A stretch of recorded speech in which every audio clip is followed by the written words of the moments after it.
There's a peculiar loneliness that comes with waking up, not the loneliness of being physically alone, but something far more profound. The loneliness of seeing what others cannot yet see, of feeling what others have learned to numb, of questioning what others accept without thought. Alan Watts spoke often of this phenomenon, though rarely in the direct, uncomfortable way it deserves. He understood that the path of awakening isn't just about gaining wisdom or achieving enlightenment. It's about losing things too, losing people specifically, the people you love most. This isn't a romantic notion.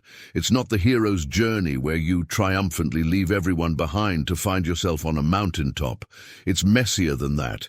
It's the slow, painful realization that as you grow deeper, the gulf between you and those who once felt like home becomes wider. It's watching relationships crumble, not because of conflict or betrayal, but because of silence. The silence that happens when you're speaking a language no one around you understands anymore. Imagine sitting at a dinner table with people you've known your entire life. The conversation flows around topics you once engaged with eagerly, the latest drama at work, gossip about mutual acquaintances, complaints about traffic, plans for the next vacation. But something inside you has shifted. These topics feel hollow, like echoing voices in an empty room. You're not judging anyone. In fact, you feel tremendous compassion. But you also feel disconnected, as if you're watching the scene through glass. You're there, but you're not there. Present in body, absent in spirit. This is where the hidden cost begins to reveal itself. Awakening doesn't make you better than anyone else. That's a trap many fall into, and Watts warned against it repeatedly. Awakening simply changes your frequency. You begin to operate on a different wavelength, and those who once resonated with you might not anymore. It's not their fault. It's not your fault. It's simply the nature of transformation. The Buddha left his palace, his wife, his child, not because he was cruel or selfish, but because remaining in that life would have meant suppressing the burning questions that consumed him. We sanitize this story, making it about spiritual nobility. But imagine the human cost. Imagine his wife waking up to find him gone. Imagine the years of confusion and perhaps resentment. Imagine the Buddha himself in quiet moments, wondering if the price was too high. Watts himself experienced this.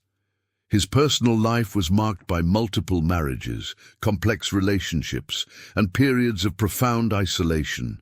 He was charming, brilliant, deeply loved by thousands who heard him speak. Yet those closest to him often struggled to reconcile the man on stage with the man at home. The wisdom he shared came at a personal cost that he rarely discussed publicly. He drank heavily in his later years, perhaps trying to bridge the gap between the transcendent insights he had and the very human loneliness he felt. When you begin to wake up, when you start questioning the narratives you've been fed about success, happiness, purpose, you inevitably drift from those who remain asleep. Not asleep in a derogatory sense, but asleep in the sense that they're still operating within the consensus reality, the agreed-upon story of how life should be lived. They're following the script: work hard, buy things, retire, die. There's nothing inherently wrong with this script. It's just that once you see it as a script rather than as reality itself, you can't unsee it. Your friends might start finding you too intense or too philosophical. Family gatherings become exhausting because you're performing a version of yourself that no longer exists, trying to fit into conversations that feel increasingly absurd. Your partner might look at you with confusion or concern, sensing that you're slipping away even as you lie next to them each night. They ask what's wrong, and you struggle to explain, because the answer isn't something wrong, it's something right that they're not ready to see. This creates a devastating paradox. The more you awaken to truth, compassion, and interconnectedness, values that should bring you closer to people, the more isolated you become. You see through the games people play, the masks they wear, the stories they tell themselves. Not with judgment, but with clarity. And that clarity creates distance because most people aren't ready for that level of honesty. Most people need their illusions to function. Consider the person who awakens to the environmental crisis we face. Suddenly, casual conversations about car upgrades or cheap flights feel painful. They see the systems of consumption destroying the planet, and everyone around them continues participating enthusiastically. They're not angry. Anger is too simple. They're heartbroken, and they're alone in that heartbreak because pointing it out makes them the difficult one, the person who ruins the fun. Or the person who awakens to the illusion of the separate self, who experiences directly what Watts called the unified field of existence. They try to share this insight with loved ones, but it sounds like nonsense. We're all one consciousness experiencing itself subjectively. The words are there, but the meaning doesn't translate. It's like trying to describe color to someone who's only ever seen in black and white. The frustration isn't their fault or yours. It's the limitation of language and experience. Watts taught that the ego is a social institution, a construct we create through relationships and cultural conditioning. When you begin to deconstruct your ego, when you start seeing through the stories you've told yourself about who you are, you simultaneously begin to deconstruct the relationships built on those stories. Your mother might not recognize this new version of you that doesn't need her approval anymore. Your best friend might feel threatened by your lack of interest in the status competitions you once engaged in together. Your partner might feel abandoned by your decreased attachment to outcomes and plans. The spiritual path is often presented as joyful, liberating, and beautiful. And it is those things, but it's also grief. It's grieving the loss of who you thought you were.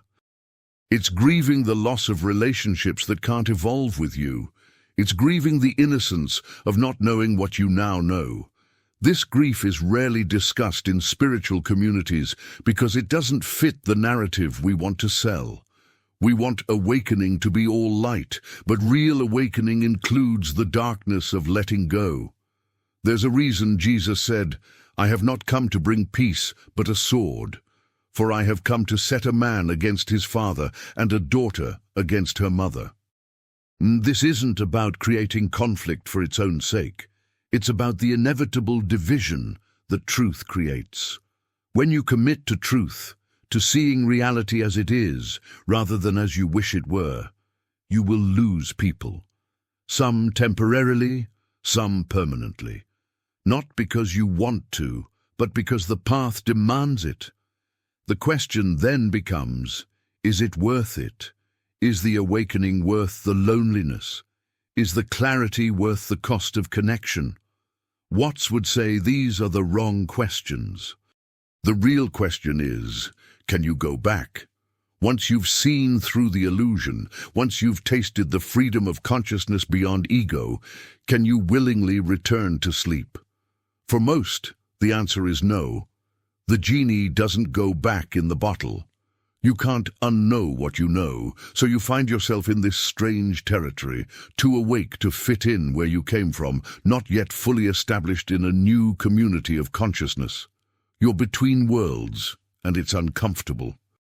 You might go through a period of trying to find your people, others who have awakened, who speak your new language. Sometimes you find them. Sometimes you discover that awakening is so individual, so uniquely colored by each person's conditioning and circumstances, that even among the awakened, you're still fundamentally alone. But here's what Watts understood deeply. This loneliness isn't the enemy. It's not something to be fixed or overcome. It's part of the process. It's the cocoon stage of transformation. The caterpillar loses everything to become the butterfly. During that time in the cocoon, dissolving into genetic soup, there's no identity, no relationships, no familiar ground. Just transformation happening in the darkness. Your relationships might be dissolving, not because they're wrong, but because they belong to an earlier version of you. The people falling away aren't being rejected, they're being released. And perhaps you're being released from them as well, freed to discover what deeper connections might be possible when you meet others from your authentic self rather than your conditioned self. This doesn't make it hurt less. Watching someone you love look at you with incomprehension, feeling the growing distance despite all your efforts to bridge it, lying awake at night wondering if you've made a terrible mistake, these experiences are genuinely painful. The spiritual path doesn't eliminate pain. It changes your relationship to it. You learn to hold the pain without being consumed by it, to let it move through you like weather passing through sky. The transition from ordinary loneliness to what might be called sacred solitude is subtle but profound. Ordinary loneliness is the painful sense that you're separate from others, that something is wrong, that you need to fix this isolation by finding the right people or saying the right things. Sacred solitude is the recognition that you were always alone, not in a tragic sense, but in a fundamental existential sense that, once accepted, becomes a gateway to freedom. Watts often spoke about the skin-encapsulated ego, the illusion that you are merely this bag of flesh and bones, separate from everything else. Most of us spend our lives trying to overcome this separateness through relationships. We seek completion in others, validation from others, meaning through others. The entire romantic love industrial complex is built on the idea that you're incomplete until you find your other half. But what happens when you awaken to the reality that you're not half of anything, that you're already whole, already complete, already the entire universe expressing itself as this particular point of view? This realization doesn't make relationships unnecessary or unimportant, but it does fundamentally change what you're seeking from them. You're no longer looking for someone to complete you. You're no longer dependent on external validation to feel worthy. You're no longer building your identity through your connections to others. And this shift, while liberating for you, can feel like abandonment to those who are still operating from the old paradigm. Your partner might sense that you don't need them anymore, and they're right. You don't need them in the desperate, clinging way you once did. But try explaining that this doesn't mean you love them less. It means you're now capable of loving them more freely, without the contamination of need and fear. The words exist, but the understanding might not. They might interpret your freedom as indifference, your peace as distance, your wholeness as rejection. Friendships face similar challenges. Many friendships are built on shared complaints, mutual dysfunction, or collective participation in illusions. When you stop complaining, when you start taking responsibility for your experience, when you no longer engage in the collective delusions, what's left? Sometimes a deeper friendship emerges, more often a slow fade, unreturned messages, cancelled plans, the gradual drift of people moving on different trajectories. Family relationships are perhaps the most complicated. These are the people who knew you before your awakening, who have decades of investment in the old version of you. Your transformation can feel threatening to them because it challenges the family system, the established roles and dynamics. If you were the peacekeeper and you stop mediating everyone's conflicts, the family doesn't know how to function. If you were the black sheep and you stop rebelling, there's confusion about who to define themselves against. Your growth requires everyone else to adjust, and not everyone is willing or able to do that. There's also the painful reality that some relationships were never based on genuine connection. They were based on proximity, convenience, or social obligation. When you start living from authenticity rather than conditioning, these hollow relationships become obvious. The co-worker you had lunch with every day because your desks were next to each other. The friend group you maintained because leaving felt too awkward. The family members you saw because you were supposed to, not because you wanted to. Awakening gives you permission to let these go, but it doesn't make the letting go painless. Watts talked about the difference between convention and authentic relating. Convention is the social game we play, the polite lies, the performance of normalcy, the agreed-upon pretenses that make society function smoothly. Most relationships operate primarily at the level of convention. When you begin to prioritize authenticity over convention, you're essentially breaking the social contract. You're refusing to play the game, and this makes people uncomfortable. They don't know how to interact with you anymore because the rules have changed. Imagine you're at a family dinner and someone asks, "How are you?" Conventionally you say, "Fine, thanks. How are you?" But what if you actually answered honestly? "I'm struggling with the meaninglessness of modern work. I'm questioning the values I was raised with. I'm experiencing ego death, and it's terrifying and beautiful." The silence that would follow, the awkward laughter, the quick change of subject. This is why awakened people often become quieter in social situations. Not because they have nothing to say, but because honest responses would shatter the comfortable conventions everyone else is maintaining. This creates a double bind. If you participate in the conventions, you feel inauthentic and disconnected from yourself. If you speak your truth, you alienate others and become disconnected from community. Either way, you lose.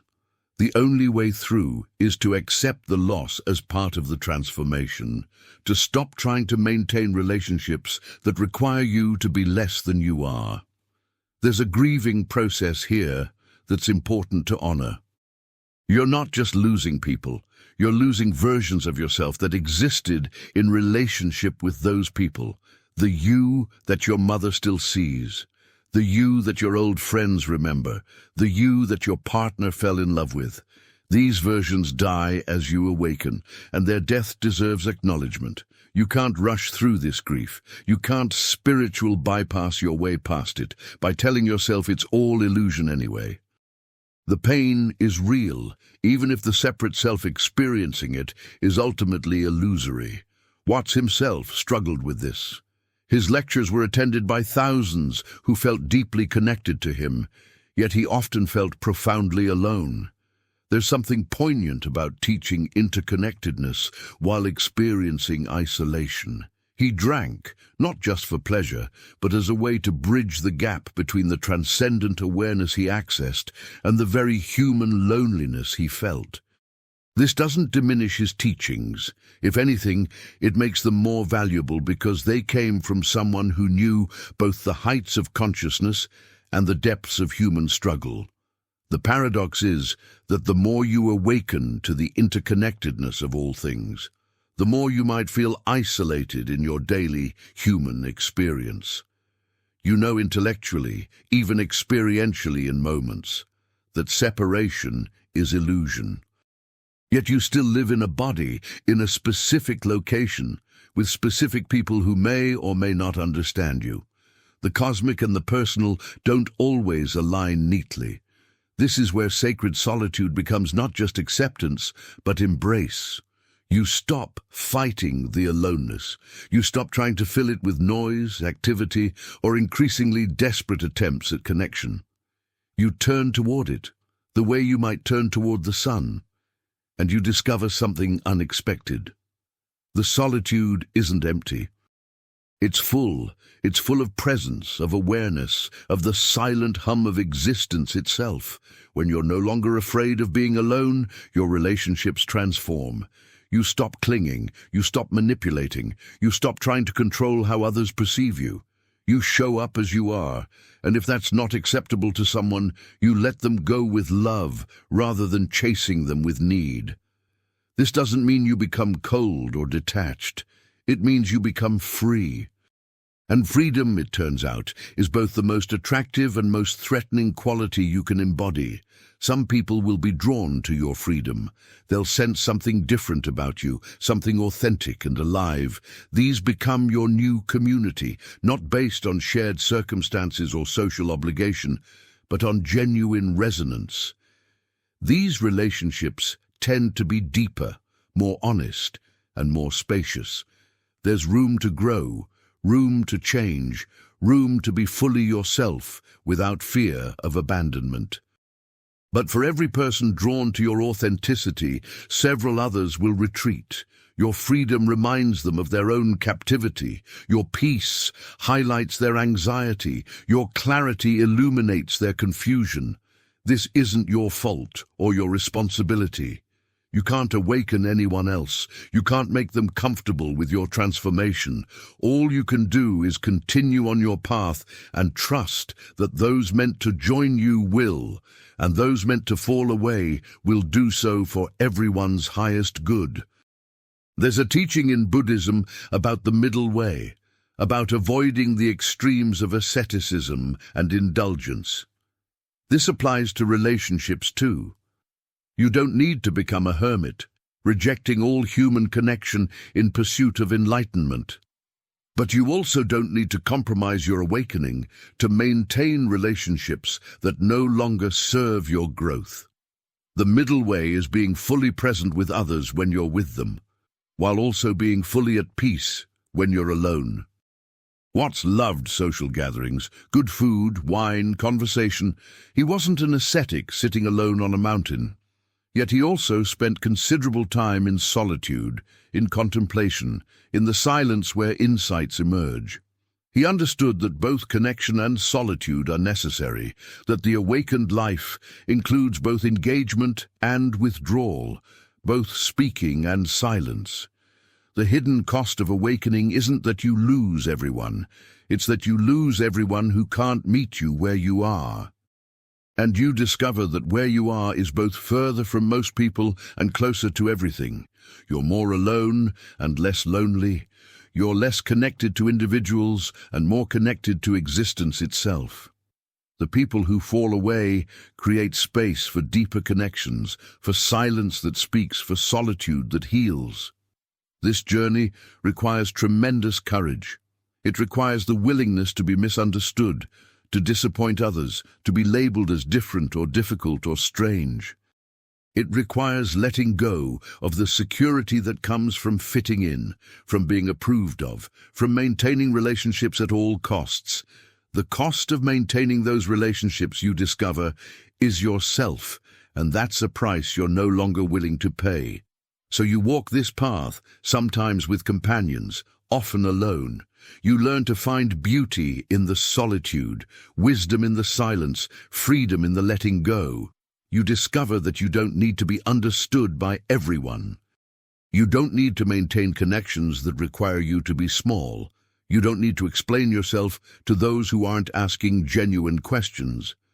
And slowly, gradually, the loneliness transforms. It becomes not an absence of connection, but a presence of awareness. Not a void to be filled, but a fullness to be inhabited. Not something wrong, but something sacred. This is the anatomy of sacred solitude, the recognition that you are fundamentally alone and fundamentally connected, and that both truths can exist simultaneously without contradiction.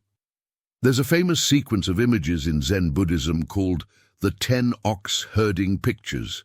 They depict the journey of awakening as a person searching for an ox, finding it, taming it, riding it home, and finally transcending it altogether. But the sequence doesn't end with enlightenment and withdrawal. The final image shows the awakened person returning to the marketplace with gift-bestowing hands, re-entering the world of ordinary human activity, but now transformed. This is the journey beyond the hidden cost. You lose people. You experience the sacred solitude. You awaken to deeper truths, and then you return, not to the old relationships in the old way, but to human connection with new eyes, new presence, new capacity for authentic relating. The people you lost weren't lost permanently. Some relationships end, truly end, and that's okay, but others lie dormant, waiting for the right time to reconnect. Years later, someone from your past might reach out, and you discover they've been on their own journey. The gap that once felt unbridgeable has closed because they've grown too. The conversation you couldn't have 5 years ago is suddenly possible, and you meet new people differently now. When you're no longer performing, pretending, or trying to be acceptable, you attract others who are also done with those games. The connections that form are immediate and deep, skipping past years of superficial small talk to reach the conversations that matter.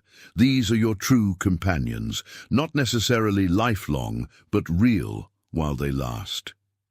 Watt spent his final years at a retreat center in the mountains, but he never completely withdrew from the world. He continued giving talks, writing books, engaging with seekers. He understood that awakening isn't about escaping human life, but about participating in it more fully, more consciously, more playfully. The cost he paid in relationships wasn't wasted. It was the tuition for wisdom he then shared with millions. The hidden cost of awakening is real. Deep souls do lose people they love along the journey, but what they gain is themselves. They gain authenticity, freedom, clarity, presence, and peace. They gain the ability to love without need, to connect without clinging, to be alone without loneliness. They gain access to dimensions of consciousness that make the losses bearable, even meaningful. If you're on this path, if you're experiencing the painful shedding of old relationships, know that you're not alone in your aloneness. Countless others have walked this way. The Buddha, Jesus, Lao Tzu, and yes, Alan Watts himself. They all paid the price. They all experienced the solitude. And they all emerged with something valuable to offer. Your job isn't to save the relationships that are falling away. Your job is to remain faithful to your own awakening, to trust the process, to honor both the grief and the growth. Some people will understand eventually, some never will. Your transformation isn't dependent on their approval or comprehension. And perhaps the deepest teaching is this: the love you're seeking from others, the understanding you're craving, the connection you're missing, it's all available right now, in this moment, in the awareness that's reading these words. You are the love you seek. You are the connection you crave. You are already home. The marketplace awaits. Not the old marketplace of ego games and social performances, but the marketplace of genuine human exchange. When you're ready, when you've integrated the losses and embodied the lessons, you'll return, not to escape solitude, but to share its gifts. Not because you need relationships, but because you have something real to offer. This is the return that completes the journey. This is where the hidden cost reveals its value. Every person lost was a teacher. Every moment of loneliness was preparation. Every difficult choice to honor your truth over comfortable connections was building your capacity to be truly present with others. Alan Watts once said, "We do not come into this world, we come out of it like leaves from a tree." You are not separate from the world losing people. You are the world transforming itself, evolving itself, awakening itself through the experience of this particular human life. The people who fall away are the world rearranging itself. The solitude is the world creating space for new growth. The awakening is the world seeing itself through your eyes. Trust the process. Honor the cost. Welcome the solitude. And when the time comes, return to the marketplace with your gift-bestowing hands, offering what only you can offer, the wisdom earned through willing to lose everything to find what's real. Thank you for being here, for walking this path, for having the courage to awaken even when it costs you dearly. Remember to share where you're watching from in the comments. I'd love to know where in the world this message is reaching. If this resonated with you, please like, subscribe, and share it with someone who needs to hear it. Until next time, be well.